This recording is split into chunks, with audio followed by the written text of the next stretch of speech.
Ça, c'est écrit dans le rapport. Alors, le rapport a été édité au XXe siècle par un Français. Pourquoi? Pour montrer, je crois que c'est 1979, pour montrer que la stratégie de l'Empire ottoman de 1878 à 1919 n'a pas changé. Ils ont des objectifs qui sont très clairs et on a accès au rapport secret. Alors, tenez-vous bien, le rapport secret, le premier plénipotentiaire de l'Empire ottoman n'est pas au courant qu'il y a 3 niveaux de rapport secret. Il n'est pas au courant que les Ottomans font directement des négociations avec les Anglais. Donc vous avez l'élément de surface qui est les articles, représente des articles. Vous avez un élément en dessous, c'est le rapport secret. Et puis vous avez les négociations secrètes qui n'apparaissent pas dans le rapport secret. Donc le premier plénipotentiaire, à un moment, il dit, bon, j'en ai marre, on n'y arrive pas. Et il fonce tout le temps. Il dit, je vais abandonner le poste. Il dit, non, tu restes. Il dit, on n'y arrive pas, parce que lui, il est en train de voir quoi? Il est en train de voir qu'on perd sur pas mal de trucs, et il n'arrive pas. Mais en fait, lui, il ne sait pas que si on perd sur pas mal de trucs, c'est pour faire plaisir aux Anglais, qui eux vont nous donner ce qu'on veut. Alors, là, il y a une représentation arménienne qui arrive, qui dit, donc ça c'est vraiment la peur au bout du fusil, ils arrivent là-bas, les Arméniens, ils disent on a des problèmes pour les droits de l'homme.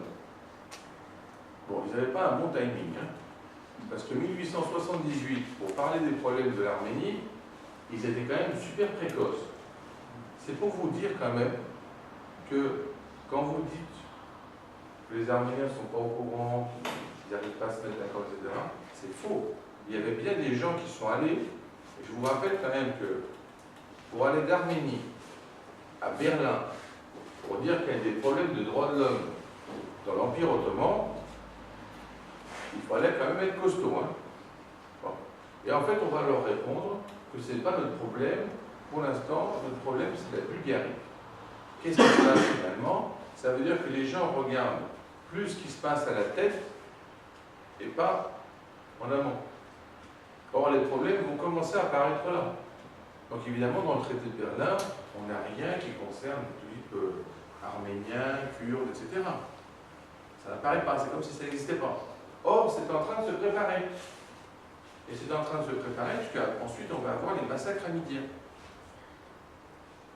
Donc vous vous rappelez maintenant que quand on dit la simplification du génocide des Arméniens en 1915, c'est assez intéressant de voir qu'une représentation des Arméniens sonne d'alarme en 1878, officiellement auprès de gens internationaux. Les massacres hamidiens, on va commencer surtout à partir de 1894, donc il faut vous rendre compte quand même combien d'années on en avance. Et là, ce qui est assez intéressant, essayez d'imaginer, ça va vous faire de la peine, mais ça fait rien, essayez d'imaginer s'ils étaient arrivés à quelque chose. Le problème, c'est est-ce que les Arméniens de l'époque en Arménie étaient conscients de ce qu'ils faisaient, eux, comme mission en allant faire ça? Le plus probable, c'est non. Parce que même pour les massacres hamidiens, ils ont compris qu'au dernier moment. Bon, donc ce travail de préparation est une preuve, c'est assez intéressant, c'est rarement utilisé par les Arméniens. Justement, je pense que pour moi, c'est la première preuve qu'on a un problème en Arménie. Vous voyez? Des fois, en fait, vous voulez dire, voilà, c'est 1915 le problème. Alors l'autre vous dit, c'est quand le problème? Vous dites, en 1914, c'était quand même difficile. Bon, en 13, alors c'était comment? Bien, moi, je n'ai pas trouvé de référence qui va dans le cadre du génocide, hein, après, avant 1878. On est quand même loin. Ce qui veut dire qu'un travail stratégique se prépare et il peut être de longue haleine. Le travail de préparation du génocide ne se fait pas en 1915. Il y a plusieurs étapes qui sont franchies. Les gens disent rien à leur représentation, les gens disent rien au premier massacre, aux premières déportations, etc. Finalement, on y arrive. Là, c'est encore pareil. On se retrouve maintenant dans cette situation. Donc, retenez bien, le point de contact va faire intervenir le Caucase, Constantinople, Suez, Chypre l'Angleterre, l'Allemagne. Les Russes aussi, non? Ouais, les Russes, ils sont depuis le début. C'est qui m'a dit les Russes? Je n'en ai pas parlé. C'est une blague. C'est l'Empire russe et l'Empire ottoman. La guerre initiale, c'est celle-là. On avait parlé du début. L'affrontement, c'est entre les Russes et les Ottomans. Donc, pour que les Russes n'aillent pas à Constantinople, on a un cas de guerre de l'Angleterre contre la Russie. Non, les Russes sont ils sont dès le départ, c'est comme pour les Ottomans.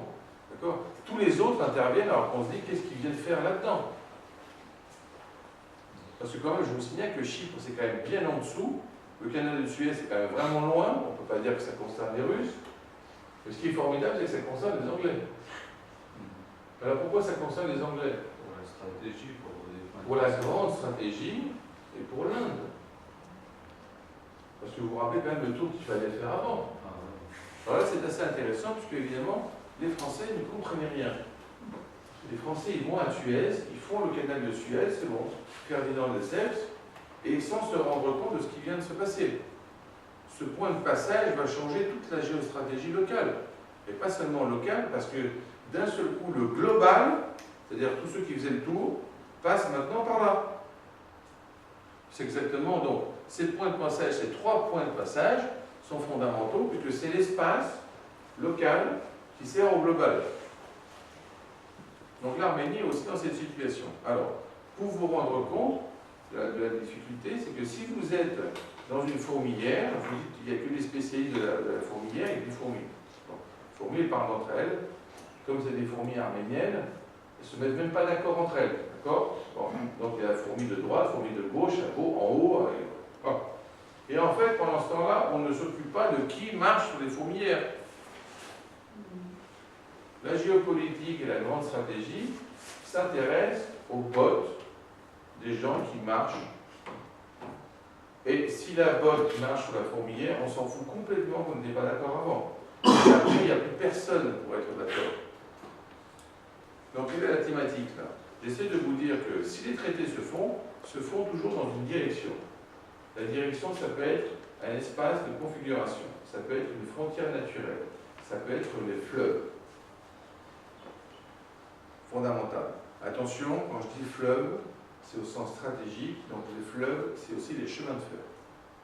Alors, si vous voulez que je vous donne un exemple, très près de Constantinople, avec par exemple le traité de Lausanne, on a normalement un traité qui dit on suit la ligne du fleuve. Vous regardez le traité pour de vrai, vous dites à un moment ils sont plantés, c'est pas possible, on est de l'autre côté. Comme par hasard, là on est de l'autre côté, ça dépasse du fleuve, alors on devrait être de part et d'autre du fleuve, eh bien il y a une ligne de chemin de fer, laquelle l'Orient Express. La grande ligne qui va relier Constantinople à Paris va passer par cet endroit-là. Complètement par hasard, la ville Karagat, ils vont tous la déplacer, juste pour que la station soit du bon côté. Il n'y a pas de fleuve. Donc quand j'ai fait cette conférence spécifiquement aux gens d'Andrianov, ils m'ont dit, mais quand même, ce qui est important, c'est les fleuves. J'ai dit, vous n'êtes pas rendu compte qu'en fait, le chemin de fer est un fleuve. Donc vous avez raison, c'est des fleuves qui sont importants, mais tous les fleuves. Donc, il faut voir la combinaison des deux. Là, on est dans le cadre, ne regardez pas que c'est du grec, c'est simplement pour les couleurs. Maintenant, là, on est dans le cadre de la Première Guerre mondiale, 14-18. Vous savez qu'avant, on a la guerre des Balkans. Donc, là, c'est assez intéressant, puisque d'un seul coup, on va se retrouver, l'Arménie est indiquée, ici, on va se retrouver avec un énorme déplacement de l'Arménie, où on ne voit plus du tout de Cilicie, etc. Or, on est en 14-18, on est déjà en 14, on est bien avant ce qu'on va appeler, ce qu'on pense être la fin. En fait, il y a déjà un travail de préparation qui se fait, et comme par hasard, sur cette carte, vous pouvez remarquer un zoom à 2 endroits stratégiques. Ça, là-bas, c'est la France. Donc ça va faire référence à la ligne Maginot par la suite. Donc déjà, on faisait un zoom à l'époque. Alors qu'en fait, ça n'existe pas. Et là, c'est le détroit des Dardanelles. Vous allez me dire, mais qu'est-ce que ça peut faire pour nous? Je vous rappelle que les Australiens sont venus pour le détroit des Dardanelles. Vous avez les événements de Gallipoli. Et normalement, tous les Arméniens, vous êtes au courant que l'année du centenaire, l'Australie n'était pas présente au centenaire. Pourquoi? Parce que la Turquie leur a prévenu que si vous venez au centenaire des Arméniens, pas de commémoration pour les vétérans, ce qu'on appelle les Anzacs australiens. Donc je ne sais pas si vous imaginez, il n'y a quasiment pas une seule famille australienne qui n'a pas quelqu'un, un ancêtre là-dedans. Donc d'un seul coup, on leur dit, vous ne le faites pas. Donc il faut se rendre compte, évidemment, c'est relié aux deux. Donc c'est pareil. Comme on a nous le 24 avril, eux, ils ont le 25 avril. Et c'est assez important, parce qu'on a parlé justement de l'œillet arménien. Eux, en fait, ils ont le pavot, le coquelicot. En Australie, on a réussi pour la reconnaissance du génocide des Arméniens, pour deux régions d'Australie, à réunir l'œillet arménien avec le coquelicot australien. C'est ça qu'on a utilisé comme technique pour faire de la reconnaissance, en disant que s'ils sont allés à Gallipoli, les Australiens, c'était pour sauver les chrétiens. C'était pas simplement pour faire du tourisme. Ils ne sont pas allés ailleurs pour faire autre chose. Et donc, en fait, il faut bien vous rendre compte que le détroit de Dardanelles, c'est le détroit qui est avant le détroit de Constantinople. Donc, c'est le point de contact. Ça, c'est on est enfin le 14, là. Et là, je vais vous montrer maintenant l'Europe 1920. Et là, vous voyez aussi, vous voyez la Turquie avec le traité de Sèvres. Alors, on était parti au départ du traité de Berlin. On est dans le cadre du traité de Sèvres pour voir un peu comment ça se passe au niveau des situations. Et c'est assez intéressant puisque on est censé voir l'Europe de 1920. Non? Moi, je trouve quand même que la carte est mal placée. Non? Ça ne vous surprend pas? Bien, elle est très bien placée. Simplement, c'est que nous, on ne s'est pas rendu compte du déplacement de l'Europe. Parce que si vous regardez les couleurs, vous allez vous rendre compte que ce qui est vert, c'est l'Italie. Ce qui est violet, c'est la France. Donc, ce que nous, on va appeler, là, vous avez le condominium anglo-égyptien, vous regardez en fait avec les rayures, et les possessions britanniques en rouge. Donc, d'un seul coup, vous avez quand même trois pays très importants, la France, l'Italie et l'Angleterre, qui jouent dans une nouvelle Europe. Or, cette nouvelle Europe, comme par hasard, elle va se situer autour du détroit. Donc on va avoir le passage de Suez, on va avoir l'autre point de contact avec la Turquie au traité de Sèvres, et vous allez vous rendre compte, regardez au niveau de Constantinople, dans ce cadre-là, on a un point d'accès. Donc dans ce cadre-là, on pourrait dire que c'est la verticalité qui gagne, et pas l'horizontalité en termes de connectivité. Si vous regardez maintenant l'espace de l'Arménie, vous allez vous rendre compte quand même que l'Arménie est quand même colossale par rapport à l'Arménie actuelle. Je vais appeler actuelle pour faire ça. Bon. Ce qu'il en reste. Bon. Ce qu'il en reste. Il reste, tu sais, certaines personnes disent, ils voient des vestiges, ils appellent ça des restes. Ce qui est important, c'est si tu vois toi des restes, et tu comprends que c'est des vestiges. Ah. Voilà. Après, on restera sur le reste. Donc, ce que j'essaie de vous dire, c'est regardez les points de contact. Vous avez le point de contact sur la péninsule, donc là on est en l'équivalent de Arabie Saoudite. Vous avez l'autre point de contact dans la région Qatar et ensuite avec le Koweït, avec les fleuves. Vous avez l'Arménie par le haut, toute cette région-là. Et regardez, ce qui est très grand en surface, c'est quoi? Non, je ne vous demande pas de la géographie, je vous demande de l'intelligence. Non. Les Anglais. C'est du désert. La plupart des gens, quand ils sont bêtes, ils regardent la taille du désert. On s'en fout complètement de la taille du désert.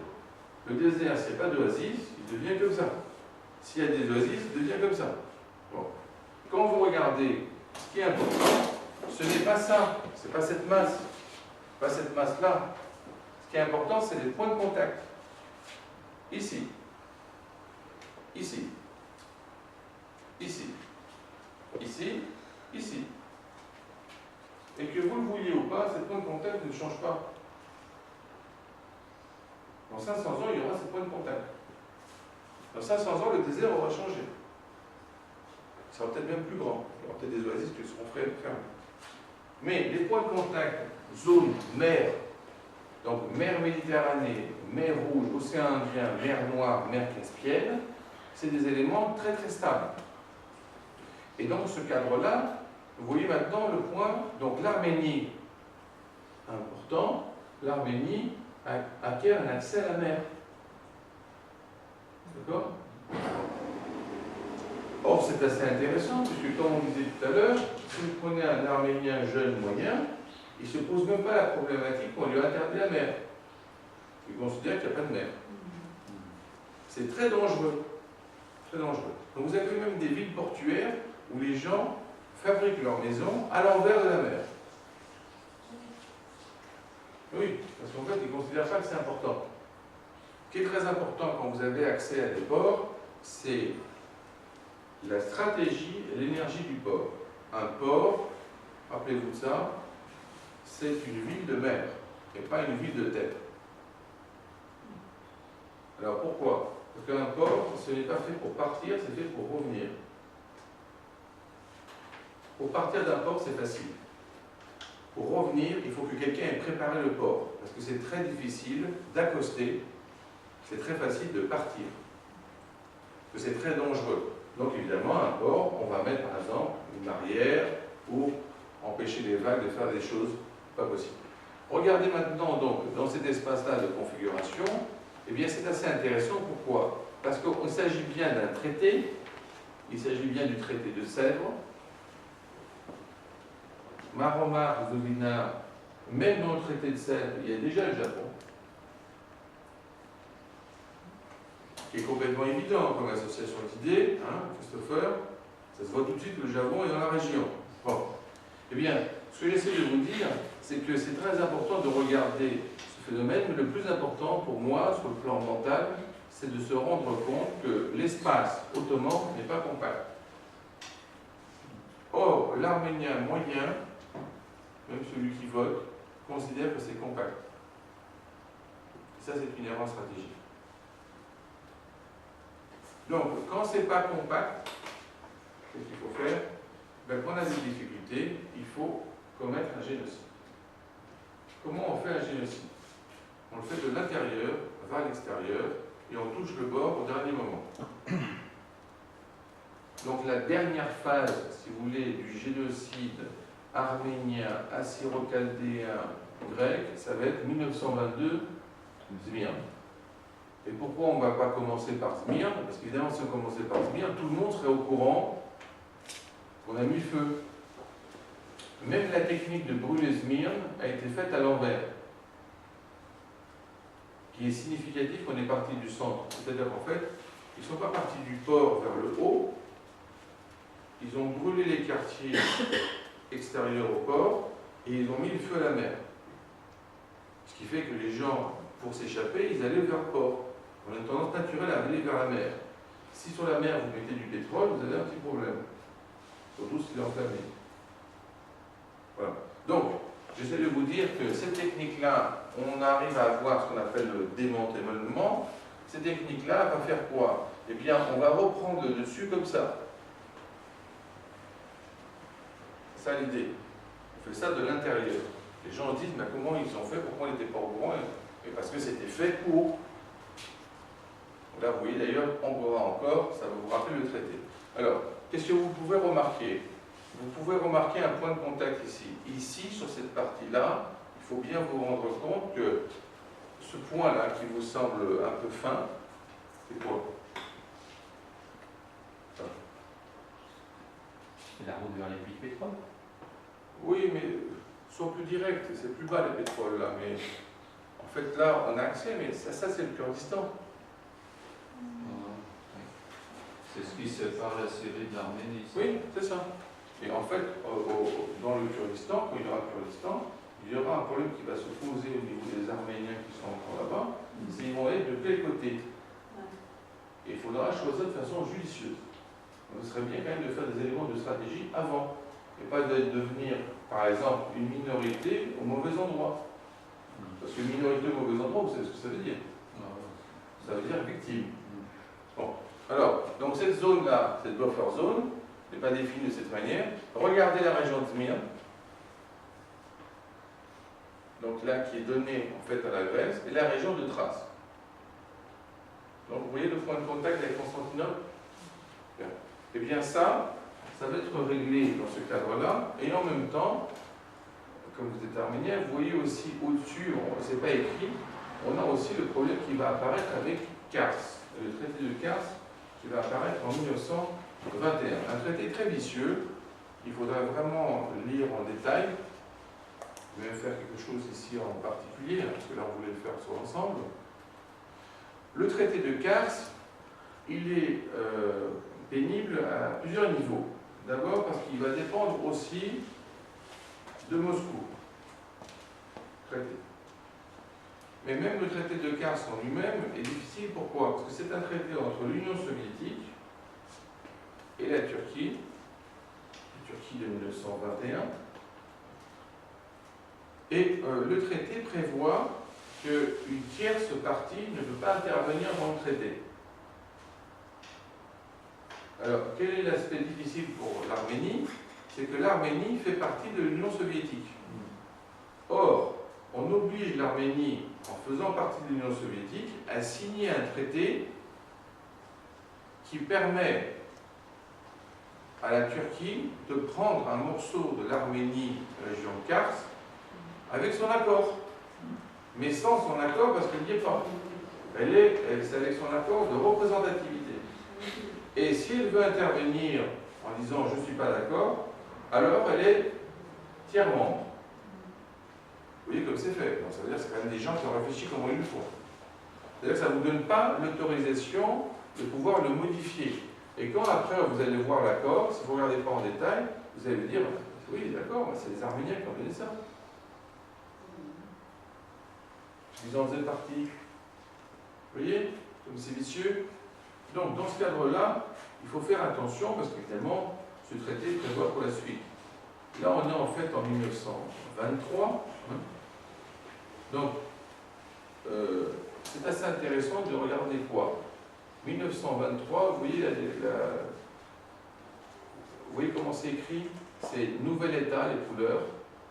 État ayant perdu des territoires. État ayant gagné des territoires. Vous voyez? C'est assez intéressant cette carte parce qu'on n'est quand même pas habitué à ça. C'est que là, on ne fait pas une différence entre les pays vraiment habituels. On essaie de voir qui c'est qui a gagné, qui c'est qui a perdu, qui c'est qui est né. Bien, qu'est-ce que vous pouvez vous rendre compte? Bien, vous pouvez vous rendre compte que la partie nouvel État, c'est en gros la buffer zone de la partie bleue et de la partie rouge. D'accord, vous allez avoir justement de Estonie, Lettonie, Estonie, Lituanie. Vous allez avoir Pologne, Tchécoslovaquie, qui va devenir finalement Tchéquie, Slovaquie, l'Autriche-Hongrie qui va être un peu subtile, parce que c'était quand même l'Autriche-Hongrie qui va devenir Autriche et Hongrie. Ensuite la Yougoslavie, donc ça va être une véritable bombe à retardement, la Yougoslavie. On est en 1923, donc on met Slaves du Sud. On a tous compris, après les événements 90, que les Slaves du Sud, c'est au pluriel. Donc, ce n'est pas la Slavie du Sud, si vous voulez. Là, on est en 39-45 et j'essaie de vous montrer les points de contact. Regardez toujours le problème des couleurs et des points de contact. Les points de contact qu'on a vus précédemment, on va les voir arriver de nouveau ici. Là, on a la Bulgarie et la Roumanie. Donc, on va avoir cet espace vert. Et ce que vous pouvez remarquer tout de suite, c'est que l'espace vert est connexe à grande échelle, on est en grande stratégie. Donc, si je prends Finlande, je continue vers la mer, je prends l'Allemagne, Autriche, Yougoslavie, la Roumanie, la Bulgarie, l'Italie, et je redescends avec l'Albanie qui est à côté jusqu'à la Libye, ça fait un espace connexe vert. Bon. Dans un autre sens, vous avez le rose qui est là, séparé, séparé, séparé, séparé, séparé. Vous allez me dire, c'est mal barré pour les roses. Et oui, c'est comme ça. Pourquoi? Parce qu'en fait, l'Allemagne va augmenter, et là c'est assez intéressant, puisque l'Allemagne a une part de responsabilité, on le sait depuis cette année, officiellement. C'est très important de vous rendre compte qu'on le sait depuis cette année, officiellement. Voilà. Donc, il a fallu quand même attendre 100 ans, des commémorations que certains d'entre vous ont considéré que c'était simplement des commémorations, alors que pour moi, c'est une approche catalytique. Il y en a qui pensent, parmi les Arméniens, que la commémoration du génocide, c'est bien en soi. C'est faux. C'est une approche catalytique qui nous permet de dire on n'a pas oublié, on est encore là, on revendique. Donc si vous dites simplement c'est une commémoration, ben c'est comme une commémoration, je ne sais pas moi, la commémoration 14-18, vous voulez dire quoi? Vous voulez changer quelque chose? Vous voulez simplement vous souvenir. Si les Arméniens se souviennent, ils finiront par oublier. Nous, on demande justice et réparation. C'est toujours le même problème, c'est à qui tu demandes la justice, à qui tu demandes la réparation. Justice au monde entier, la réparation à la Turquie. Très bien. Eh bien, c'est très simple, il faudra à un moment penser à faire le contraire.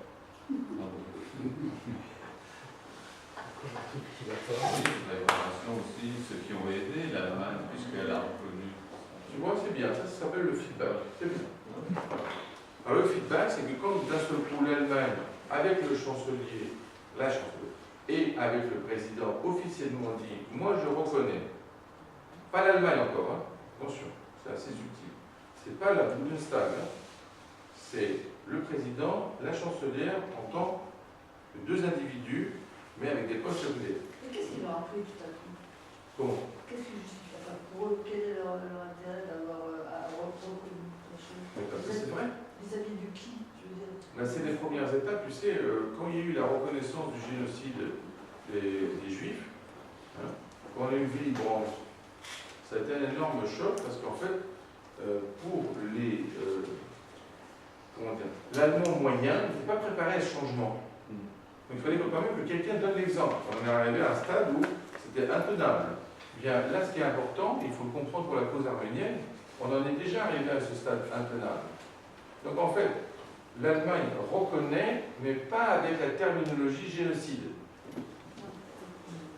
Or là, c'est la première fois qu'on rajoute deux couches, génocide pour le président, génocide pour la chancelière et part de responsabilité, qui n'a été fait que par le président et pas par la chancelière.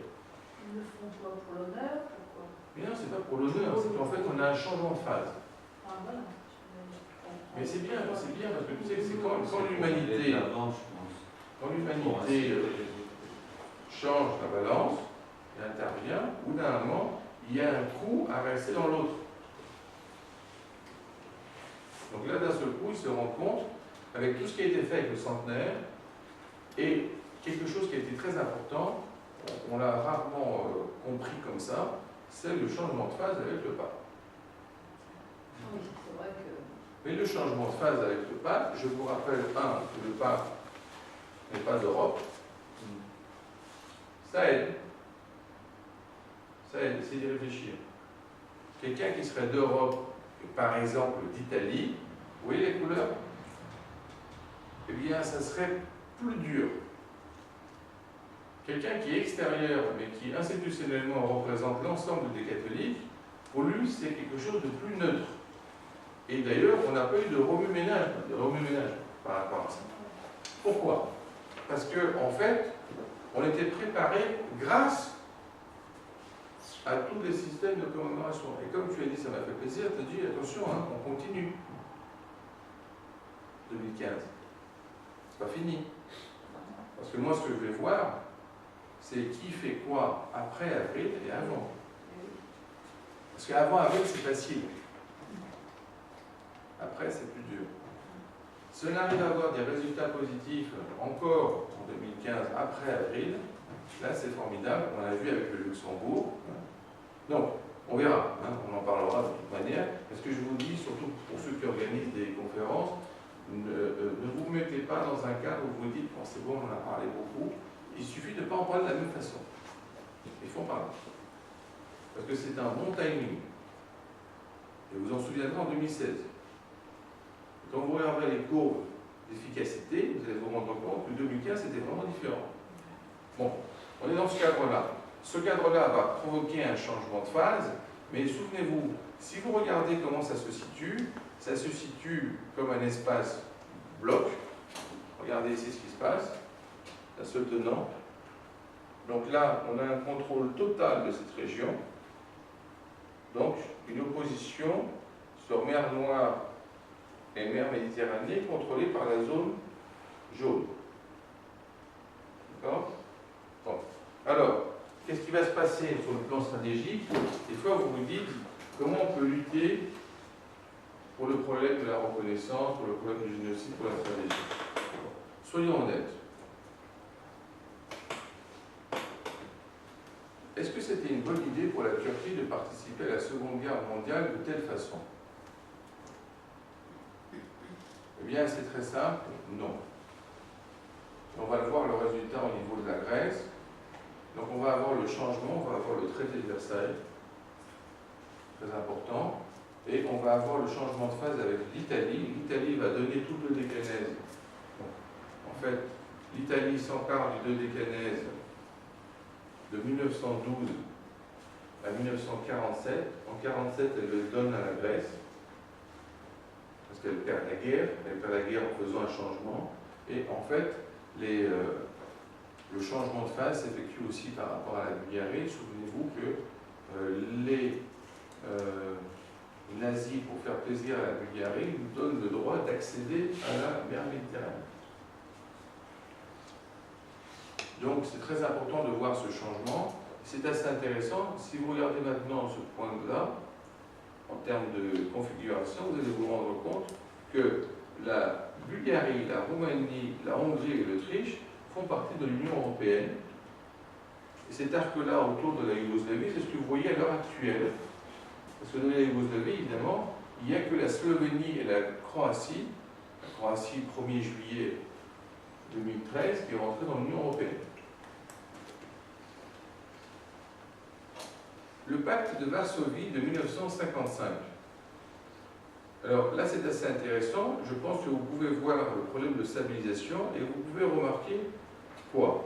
Les membres fondateurs du pacte de Varsovie de 1955 sont tous orientaux, on va dire, excepté l'Albanie. C'est tous d'un seul tenant, c'est un espace compact, mais en gros, ça vous donne à l'envers, ceux qui ne sont pas dans ce pacte-là, c'est la configuration clé d'un espace horizontal. Vous voyez? Ça se tient. Ça s'arrête jusqu'à là. Et c'est assez intéressant parce que vous voyez ce truc immense, et de nouveau, ça s'arrête là. Vous ne surprend pas, là? Bon. Eh bien, ça, vous avez l'explication via le traité de Berlin. Or, ce n'est pas les mêmes années. Hein. Ça veut dire qu'en fait, on a un énorme impact. Oui, ça c'est une carte de Sciences Po. On a un énorme impact, même bien des années. Donc, le problème de l'ancrage dans les traités. Maintenant, en fait, on a ce qu'on appelle le problème de ratification et non-ratification. Il faut bien se rendre compte que c'est une fausse discussion. Parce que qui ratifie quoi? Par exemple, quand on a affaire à des royaumes, il n'y a pas de ratification dans ce sens-là. Ce n'est pas la même procédure. Le roi décide qu'il est d'accord, il est d'accord. Nous, en fait, on a la déformation parlementaire. Donc, une équipe va faire des négociations et ensuite on va ratifier ce qu'elle a obtenu. Mais des fois, en fait, l'équipe qui fait des négociations, c'est le bras droit du roi. Alors, ça c'est l'Europe de 2007. Moi j'aime bien faire ça, vous voyez. Donc à partir de 2007, vous voyez, c'est le point de jonction qu'on va voir. Et vous allez vous rendre compte de quoi? Eh bien, justement, que l'Arménie a choisi. Alors, elle a choisi au départ d'être plutôt du côté Europe. Donc elle a commencé à faire des négociations pour l'entrée dans l'Union européenne. Et puis finalement, comme sa frontière est défendue par la Russie, en point de contact de la Turquie, elle a commencé à faire un revirement. Alors je vous rappelle un revirement qui a été effectué il y a quelques années, c'était est-ce que la Turquie peut rentrer dans l'Union européenne? Vous vous rappelez de ça? Octobre 2006. À ce moment-là, l'État arménien dit c'est une très bonne idée, il faut aller dans ce sens-là. Vous vous rappelez de ça? Oui. Vous vous rappelez la réaction de la diaspora arménienne? C'était pas très positif quand même. Hein? Alors au bout d'un moment, on leur a expliqué que c'est bien d'être dans le pays, mais il faudrait quand même prendre des décisions de façon plus stratégique. Alors les gens qui sont dans le pays, quand ils sont coincés, ils se disent mais moi tu sais je suis coincé, alors, je fais ce que je peux. Bon. Eh bien des fois il vaut mieux ne rien faire.